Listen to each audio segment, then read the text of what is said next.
드러나라 하심에 그대로 되니라. 하나님이 무철 땅이라 칭하시고 모이 물을 바다라 칭하시니라. 하나님의 보시기에 좋았더라. 하나님이 가라사대 땅은 풀과 씨 맺는 채소와 각기 종류대로 씨 가진 열매 맺는 과목을 내라 하심에 그대로 되어 땅이 풀과 각기 종류대로 씨 맺는 채소와 각기 종류대로 씨 가진 열매 맺는 나무를 내니 하나님의 보시기에 좋았더라. 저녁이 되며 아침이 되니 이는 셋째 날이니라. 아멘. 지난 주간에 제가 심한 감기로 말미암아 몸 좀 누웠습니다. 몸이 아프니까 책상에 앉아서 공부도 할 수도 없고 심지어 수요 기도회까지 나올 수가 없어서 기도도 할 수 없었습니다. 평소에 건강한 것이 얼마나 큰 축복인가를 다시 한번 깨닫게 되었습니다.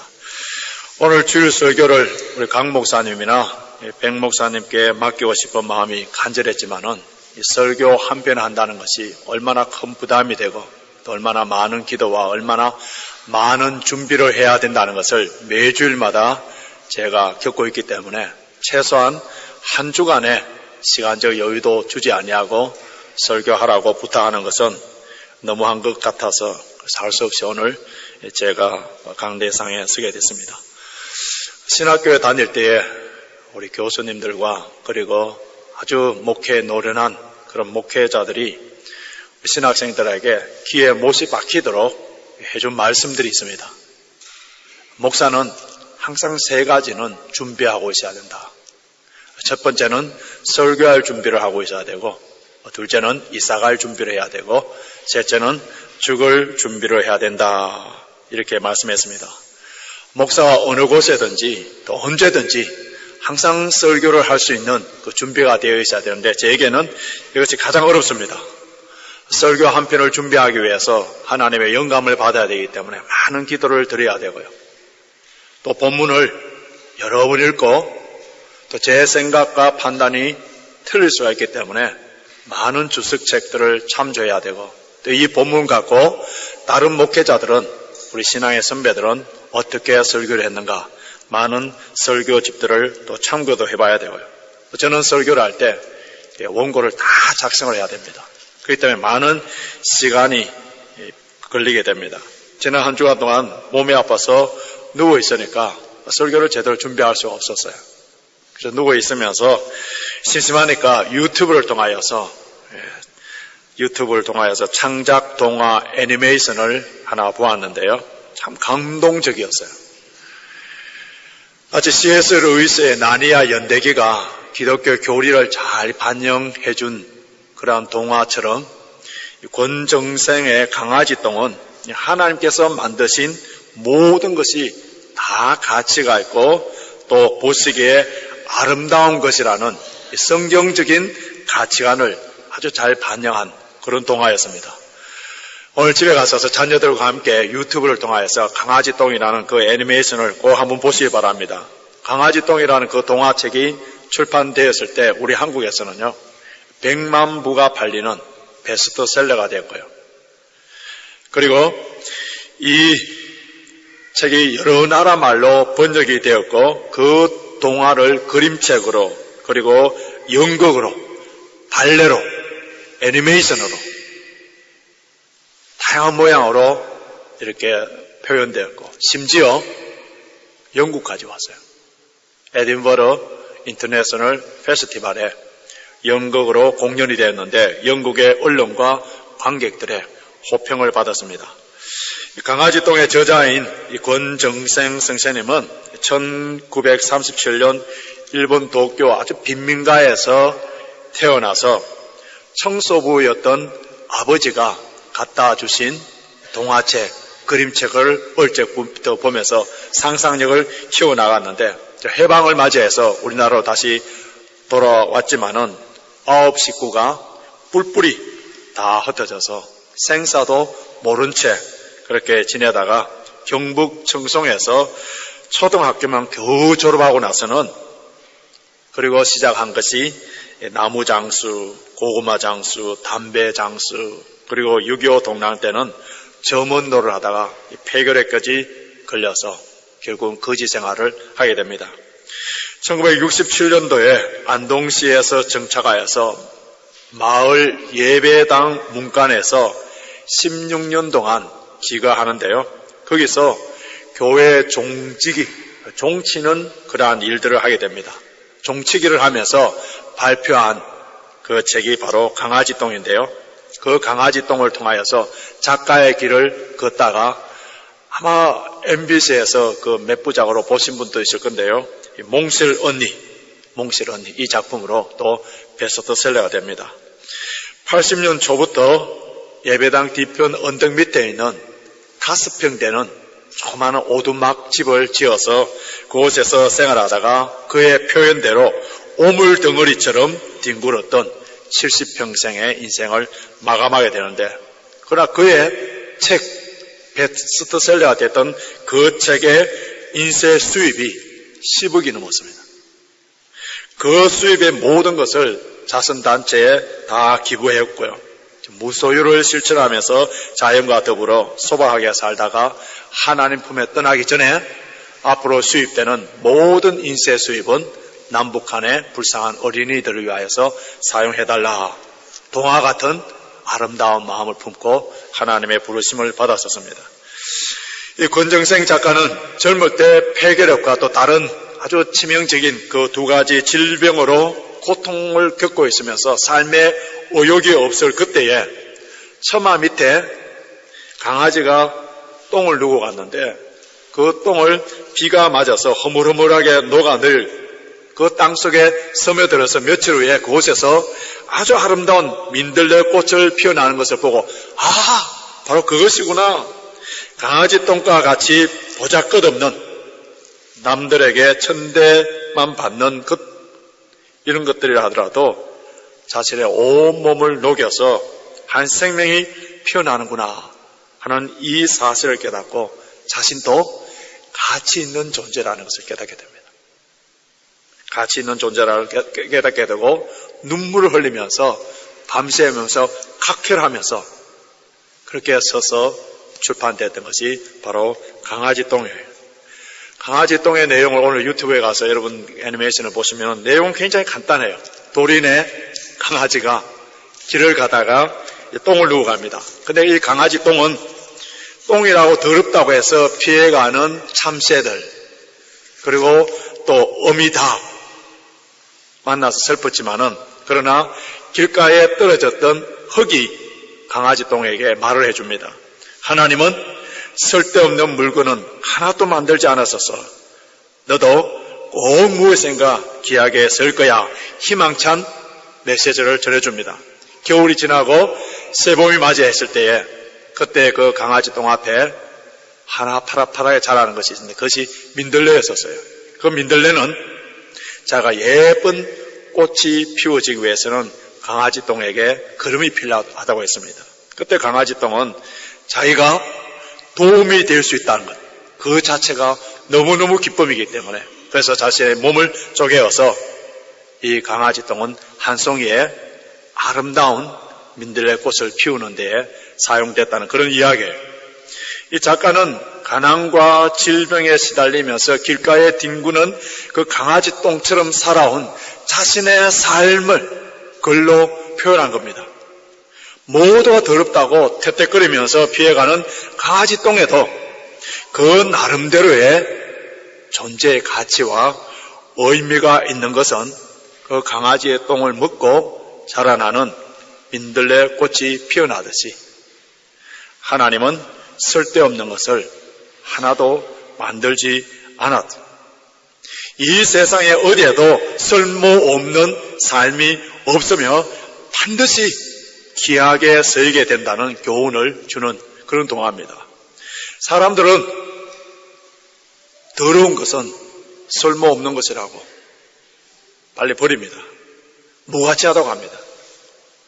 사람들 눈에는 이렇게 더럽다, 쓸모있다, 쓸모없다, 깨끗하다, 좋다 이렇게 판단하지만은 보이지 않는 그 뒷면에 그리고 내면의 그 가치를 잘 모르기 때문에, 그렇기 때문에 사람들의 판단은 상당히 잘못될 수가 있어요.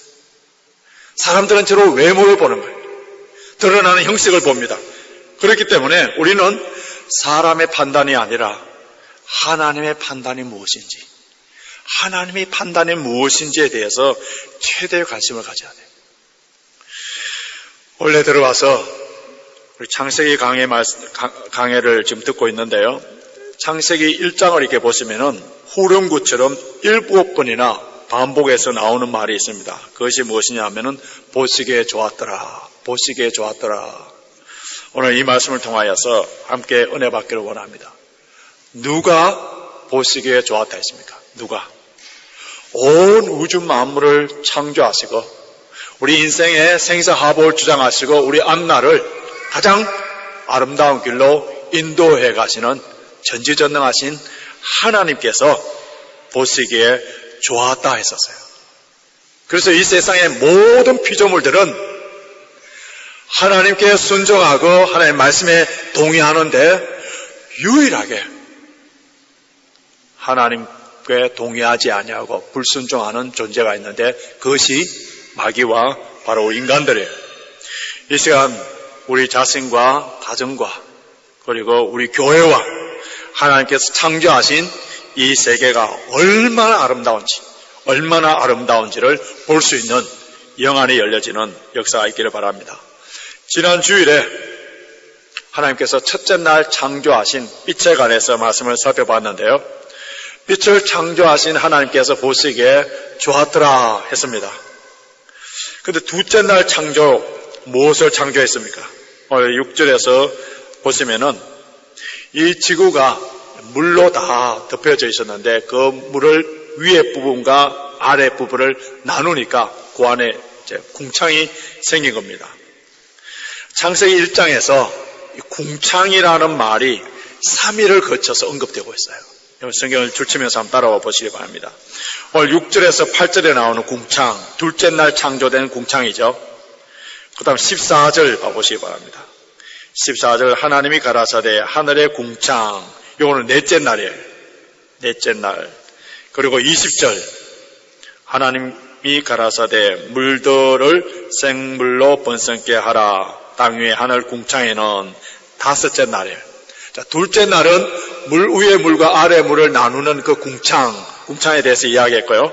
그 다음 넷째 날은 해와 달과 별들이 있게 하는 그 하늘이고요. 다섯째 날은 새가 하늘을 나는 땅 위에 있는 하늘의 궁창이에요. 그러니까 정리를 하면은 둘째 날 궁창과 다섯째 날 궁창은 같은 궁창으로서 오늘날 말 쉽게 표현한 대기권입니다. 그리고 넷째 날 궁창은 대기권에 벗어난 우주 공간입니다. 우리나라 말에도 하늘을 나는 새, 하늘이라 표현하죠. 하늘에 있는 별, 같은 하늘이지만은, 같이 표현하지만은 의미가 조금 다른 것처럼 유대인들에게도, 고대 유대인들에게도 하늘을 세 등분으로 나눴습니다. 오늘 본문에 나오는 대기권, 그것도 하늘이라고요. 그 해와 달과 있는 그 우주 공간도 하늘이고요. 창세기에서는 언급이 되어 있지 않습니다만은 하나님이 계신 곳, 우리 주님이 가르쳐 주신 기도해 보면 하늘에 계신 우리 아버지여 할 때 그 하늘은 대기권이라든지 그런 우주 공간이 아니라 영적인 세계, 초월적인 세계. 사도 바울은 이것을 제3의 하늘, 삼층천, 자기가 삼층천에 갔다 왔다 이렇게 표현합니다. 둘째 날 하나님께서 창조한 궁창은 대기권이에요. 이 대기권 위에도 처음에는 물이 있었고 아래에도 물이 있었는데 대기권 위에 있는 물들이 언제 다 쏟아졌습니까? 노아의 홍수 때에 다 쏟아졌는데요. 노아의 홍수의 기록을 보면은 하늘의 창들이 열리면서 비가 쏟아졌다는 그런 말씀이 나옵니다. 궁창 위에 있는 이 물은 마치 온실 위에 있는 그 유리 역할을 해서 노아 홍수 이전에는 지구 전체가 아열대 지방과 같이 골고루 따뜻하게 될 거예요. 마치 오존층처럼 그 위에서 내려오는 해로운 고주파를 다 차단하기 때문에 그래서 노아 홍수 이전에 사람들의 평균 연령이 900살 그리고 거대한 동물들이 존재했던 것을 볼 수가 있습니다. 오늘 본문 말씀 8절을 한번 보시기 바랍니다. 하나님이 궁창을 하늘이라 칭하시니라. 저녁이 되며 아침이 되니 이는 둘째 날이라. 창세기 1장을 자세히 읽어보신 분들은 좀 이상한 것을 발견하게 될 거예요.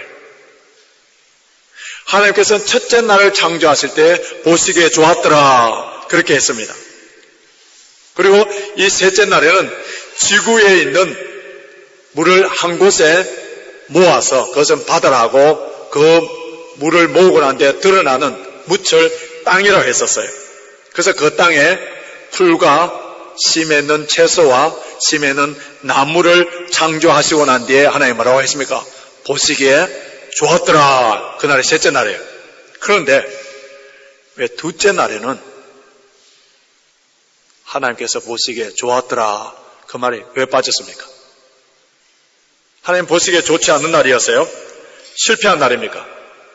좀 궁금한 것이 생기지 않습니까? 왜 좋았더라는 말이 없었느냐 하면은 물과 관련된 그 일이 아직까지 완전히 끝난 상태가 아니에요. 자, 10절을 보시면은 10절 한번 보시기 바랍니다. 하나님이 묻을 땅이라 칭하시고 모인 물을 바다라 칭하시니라. 하나님 보시기에 좋았더라. 그렇기 때문에 셋째 날에 좋았더라 하는 말이 몇 번 나옵니까? 2번 나와요. 10절에 나오죠. 그리고 12절에 나옵니다. 여기서 우리가 꼭 알아야 되는 거는요, 누가 보시기에 좋았더라 했느냐 그 말씀이에요. 누가? 이 최종적인 평가는 누가 하느냐 하면 하나님이에요. 보시기에 좋았더라 라고 말씀하신 하나님께서 보시기에 좋았다 이 말은 감찰하여서 애정을 갖고 관심 있게 살펴보았더니 참 좋았다는 거예요. 이 좋았다는 말을 히브리어로 토브라고 사용하는데요. 토브는 좋다는 말뿐만 아니라 선하다, 충실하다, 아름답다, 존귀하다, 복되다 다양한 의미를 포함하고 있습니다. 하나님의 선하심과 하나님의 위대하심을 충실하게 잘 반영된 피조물이기 때문에 하나님 마음이 흡족했다는 거예요. 아주 만족했다는 거예요. 그러나 인간이 보기에 좋은 것처럼 보이지만은 실제로 좋지 않은 것이 굉장히 많아요. 그 많은 예 가운데 한 가지 예를 들으려고 하면은 아담과 하와가 하나님께서 따먹지 말라는 그 선악과를 보기에는 너무 좋았다 했어요. 그러나 그것은 좋은 것이 아니라 파멸케 만드는 것이었습니다. 인간의 평가는요, 실수할 수 있어요. 인간의 평가는 이기적이고 철저하게 자기 중심적으로 평가합니다. 그렇기 때문에 하나님 보시기에 좋았더라는 그것만이 진실한 평가예요. 진실한 평가. 우리는 매사에 하나님의 시각으로 보고 좋은 것과 좋지 않는 것을 분별할 줄 아는 이런 능력이 필요합니다. 그래서 현대 교회에서는 많은 은사도 중요하지만은 그 은사에 대한 영적인 분별력이 너무너무 중요한 은사가 됩니다. 하나님께서 창조한 것은 우연히 그냥 심심해서 아무런 계획 없이 그냥 창조한 것이 아니라 철저한 예정 속에, 계획 속에, 하나님 목적 속에 가치가 있고 의미 있기 때문에 창조하신 것입니다. 그렇기 때문에 하나님께서 창조하신 것은 그 존재 자체가 존귀하고 가치가 있는 것이에요. 하나님께서 만드신 것은 나쁜 것은 하나도 없어요. 모두가 다 하나님 보시기에 좋았더라 했습니다. 하나님이 만든 것이라면은 가장 가난한 자에게도, 가장 고통이 심한 자에게도, 가장 장애가 심한 사람에게도, 현실에 있어서 가장 비극적인 그러한 삶을 산다 하더라도 그 삶에 존재적 가치와 의미가 있고 목적이 있는 거예요. 거기에 하나님의 뜻이 있고 섭리가 있고 경륜이 있습니다. 하나님께서 만드신 이 창조의 원리, 존재케 하는 그 존재의 목적, 그리고 그 고유한 가치와 의미를 발견하고 사느냐, 그렇지 않느냐의 삶은 이 세상에서 천국과 지옥의 차이가 됩니다. 날 때부터 곱추였던 여자아이가 한 명 있었어요. 17년 동안 한 번도 집 밖으로 나가지 않았습니다. 왜냐하면은 그 부모도 그렇고 그 여자아이도 이 장애로 곱추인 장애가 되는 것이 너무나 열등감과 부끄러움과 수치로 생각하기 때문에, 특별히 그 부모는 그 아이의 열등감 때문에 아예 학교를 보내질 않았습니다. 17년 동안 집에 그냥 생활하다가 어느 날 어떤 분이 방문하여서 수련회 가 있는데 수련회 꼭 참석하라는 권면을 받고 수련회에 참석했는데 그 수련회의 전체 주제가 성령이었어요. 그래서 강사가 성령론에 대해서 쫙 설명해줘. 자, 여러분 모두가 이 수련회 바깥에 가서 나무 밑에든지 어떤 좋은 장소에 앉아서 하나님께서, 성령님께서 여러분에게 지금 무슨 말씀을 해주시고 어떻게 깨닫게 해주시는지를 잘 파악하고 10분 후에 다시 들어오십시오. 그렇게 했었습니다. 모두가 다 나갔었어요. 좋은 자리에 나무 밑에 앉는데 이 곱추였던 이 소녀는 사람들 낯을 피하여서 어느 한적한 곳에 앉았는데 마침 그곳은 쓰레기통 옆이었습니다. 내 인생은 쓰레기와 같은 인생이었기 때문에 역시 쓰레기구나, 어딜 가나 쓰레기구나 하면서 한숨을 푹 쉬고 있었어요. 그 옆에 조용히 성령의 음성을 듣기 위해서 앉아있는데 어느 소년이 쓰레기통에 와서 막 뒤집거리는 거예요. 그래서 용기를 내어서 뭐 하고 있어요? 물으니까 이 쓰레기통에서 캔과 종이를 줍는데 왜 그러냐 하면은 이것을 팔면은 지금 병들어 누워있는 할아버지 할머니의 약을 살 수 있기 때문에 그래서 이 쓰레기를 주워 간다 했었어요. 그 순간 그 곱추 소녀는 크게 깨달음을 얻게 됩니다.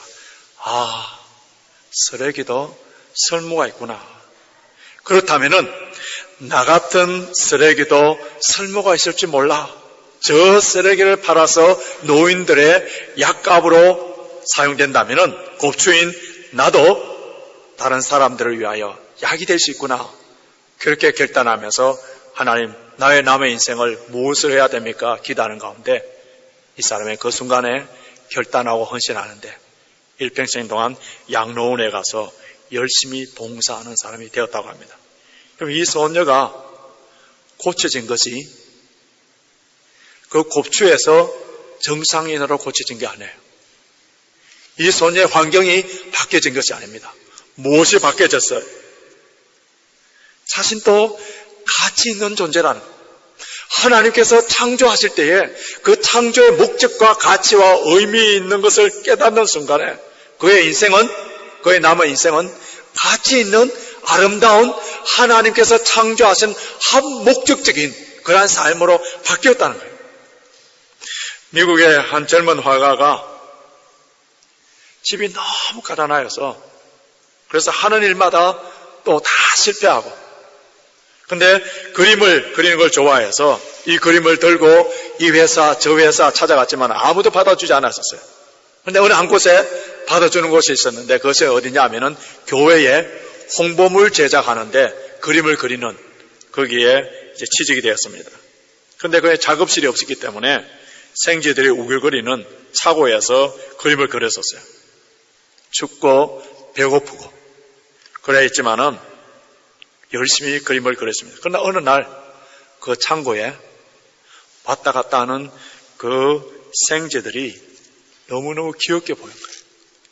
그래서 생쥐를 소재로 만화를 그렸는데 그것이 바로 미키 마우스라는 유명한 캐릭터입니다. 이 이야기의 주인공은 월터 디즈니인데요. 이후에 동물을 소재로 해서 만화를 그려서 수많은 아동들에게 희망을 심어줬고 미키 마우스 이후에 데이지 삼형제 시리즈를 만들었고요.